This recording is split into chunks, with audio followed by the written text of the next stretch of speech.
Veneto 1 con voi. Eventi in agenda. Ben ritrovati a Veneto 1 con voi sui 97.500 di Radio Veneto 1 e sui nostri canali social, Facebook e YouTube. Oggi parleremo di un nuovo modo di fare editoria in cui le storie vengono pubblicate solo quando incontrano il favore dei lettori. La piattaforma in questione è Book a Book, un sito in cui si ha la possibilità di mettersi in discussione, affrontando appunto il parere del pubblico che decide se il libro merita o meno la pubblicazione. E una scrittrice che ha trovato il favore dei lettori è qui con noi oggi, è la nostra ospite Francesca Maria Nespolo. Ciao. Ciao Laura. Allora Francesca, prima di presentare il tuo romanzo e di spiegare appunto che cos'è Book a Book, ti chiedo chi sei e cosa fai nella vita. Ok, allora, a parte essere scrittrice, adesso lavoro come giornalista, sono corrispondente per Il Nuovo Terraglio, che è un giornale regionale con base a Mogliano Veneto, e mi occupo della rubrica della cultura. E in realtà mi sto per trasferire, come ti raccontavo prima, in Nuova Zelanda con il mio fidanzato americano, per lo più per una questione di visti. E mi sono appena laureata qualche anno fa in filosofia. Tu sei una viaggiatrice, appunto, Sì. andrai in Nuova Zelanda, cosa pensi di fare?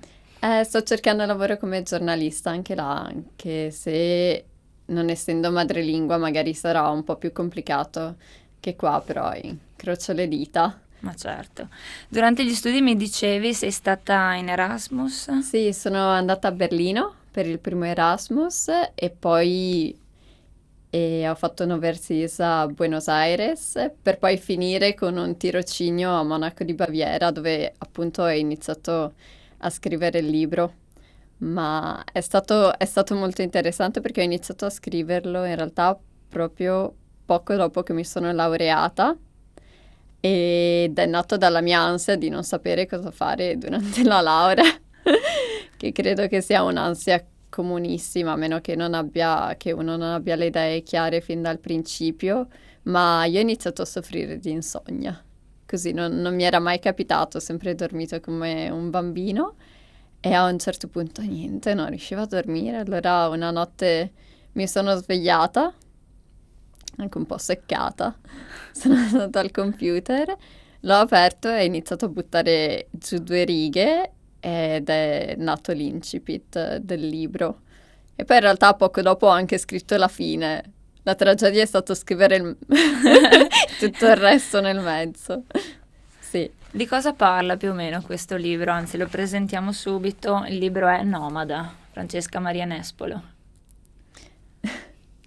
Ecco, per me il libro è quasi la trama, direi, è quasi una scusa, come se fosse una cornice alle mie idee, perché avendo studiato filosofia comunque ho dato molta importanza a quella caratteristica. Secondo me, almeno come scrittrice esordiente, ci sono almeno 3 punti su cui uno scrittore dovrebbe lavorare. Il primo sono i personaggi, la seconda è la trama e la terza sono le idee. Ecco, per me è stato incredibile descrivere dei personaggi che a un certo punto sono diventati qualcosa al di fuori di me, nel senso che li rileggo e dico, Dio, ma cosa gli succederà? No, ma perché gli è capitato qualcosa di tragico?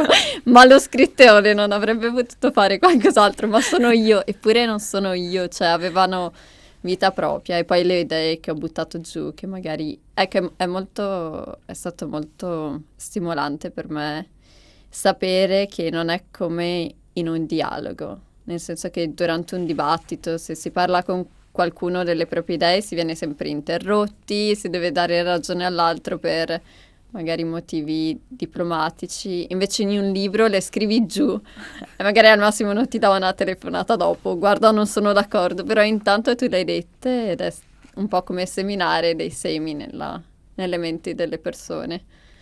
Ecco, la trama secondo me è il mio punto un po' debole, quindi vado sempre poi, stranamente, divento sempre molto vulnerabile quando me lo chiedono, perché appunto è la storia di questa ragazzina che nasce su un treno e che ci vive. Poi non posso dire che cosa le succede alla fine, però tutto quello che le capita, appunto, mentre è su questo treno. Ecco, la trama ricorda molto Novecento di Baricco, un po' anche un omaggio a Baricco. Il nome Nomada? No, ma è venuto così. E poi me ne sono pentita tantissimo perché, Perché? perché tutti fanno 2+2 e dicono, ah beh, ma tu viaggi tanto, sarà autobiografico? No, vada, sei tu e io, mannaggia, ma perché l'ha fatto? Beh, però è vero che viaggi molto, È quindi. vero, è vero. Però è venuto così. Questo comunque è il tuo primo romanzo? Avevi scritto qualcos'altro prima? No, è il primo.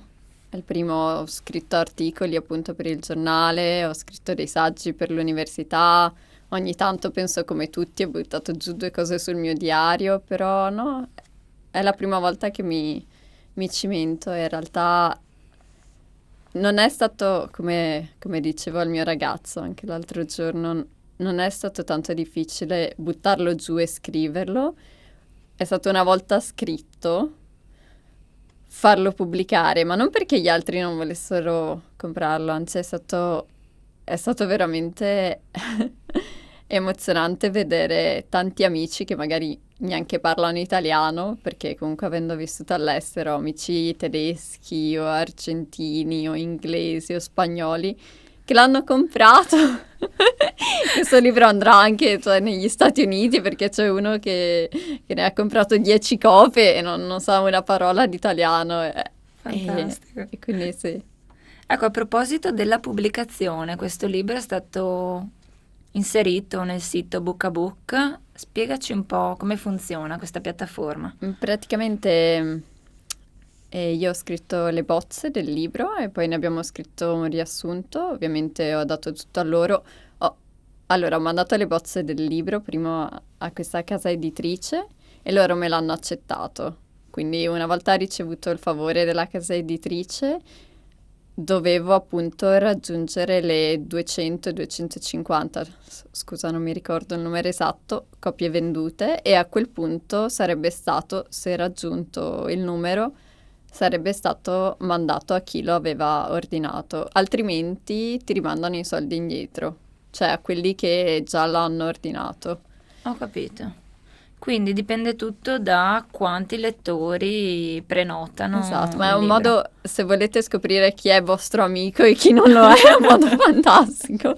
Ci sono state alcune delusioni, ma per lo più mi sono commossa, appunto, come dicevo Beh, prima. ci saranno stati anche lettori che non conosci Anche ad acquistarlo. lettori, sì, sì, magari amici di amici di amici, che addirittura adesso magari sempre tramite qualcun altro mi danno la loro recensione e a qualcuno piace e sono ancora stupita. Piace perfino a mia nonna, di cui vado molto orgogliosa perché lei non ha filtri. Sei molto modesta però, eh. Forse. Tra l'altro, quello che volevo chiederti è, cioè, non avevi paura di questo confronto diretto con il pubblico? Perché un conto è mandarlo appunto a un editore che in caso lo cestina Mhm. e un conto è farlo leggere a tutti subito. Sì, tantissimo, ma infatti una volta che l'ho messo appunto sul sito di Book a Book, poi era quasi come se fossero gli altri a trascinarmi, io non volevo arrivare là al traguardo. E poi quando è successo erano tutti così entusiasti, io ho detto, Dio, adesso lo leggeranno davvero. Però mi sono trovata benissimo anche con la mia casa editrice, erano molto disponibili, con il mio copy editor, davvero, davvero professionali e comunque mi ha dato davvero un'opportunità che forse non avrei mai colto prendendo la strada, insomma, quella classica. E poi è anche una possibilità per gli scrittori molto più favorevole dell'autopubblicarsi, nel senso che prima uno doveva investire i soldi e poi magari non Ah sì. funzionava e non penso che nessuno dovrebbe mai pagare direttamente per la propria creatività. E invece questo ti dà il modo anche per vedere se forse ne vale la pena proprio Certo, fin anche perché dall'inizio. immagino che molti ragazzi, o anche adulti, scrivano e mettono il libro nel cassetto appunto Esatto. per questo motivo, cioè mancanza di fondi, mancanza di coraggio, mentre questa piattaforma fondamentalmente Sì, ti lancia. molto più semplice. E tu sei anche una lettrice? Sì, sì, leggo tantissimo, ma infatti devo dire che c'è una differenza tra il prima e il dopo aver pubblicato il mio libro. Adesso sto leggendo un libro di Arthur Conan Doyle, che è l'autore di Sherlock Holmes, per Sì. esempio. Sto leggendo Il mondo perduto, che è bellissimo, e adesso dico, mio Dio, ma come ho potuto io pubblicare qualcosa ma quando ci sono persone così brave? È tremendo, perché poi ti fai un'autocritica pazzesca, almeno io, perché forse ho appena pubblicato Sì, il mio. penso tu sia l'unica Ah, sì? finora arrivata qui e così critica. È che avendo letto talmente tanto, so quanta, non solo qualità, ma che fantasia ci possa essere, che poesia ci possa essere nella letteratura, quindi è come avere dei grandi maestri alle spalle che magari ti guardano, allora ti senti un po' conscia. Giudicata. Sì. Sì. E altri libri, vabbè, i migliori libri che hai letto, non so, diamo qualche consiglio a chi ci ascolta, che ci guarda. Oddio. Ti viene in mente qualcosa adesso? Sì, ne ho letto uno molto filosofico, non mi ricordo l'autore, però si intitolava Solaris, Sì, non so se lo conosci, quello mi è piaciuto davvero tanto. Adesso appunto sto scoprendo questo scrittore, quello di Sherlock Holmes, perché non mi sono mai piaciuti i gialli, ma in realtà anche questo qua, che è Il mondo perduto, è davvero incredibile, ricco di particolari.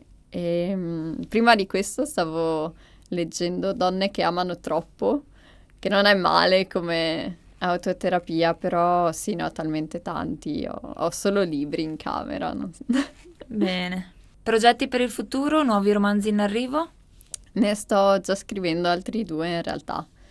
Non è un romanzo, è più una guida, e comunque lo sto scrivendo in inglese, e penso che per evitare tutta la vulnerabilità che ho sentito pubblicando questo, sarà con uno pseudonimo.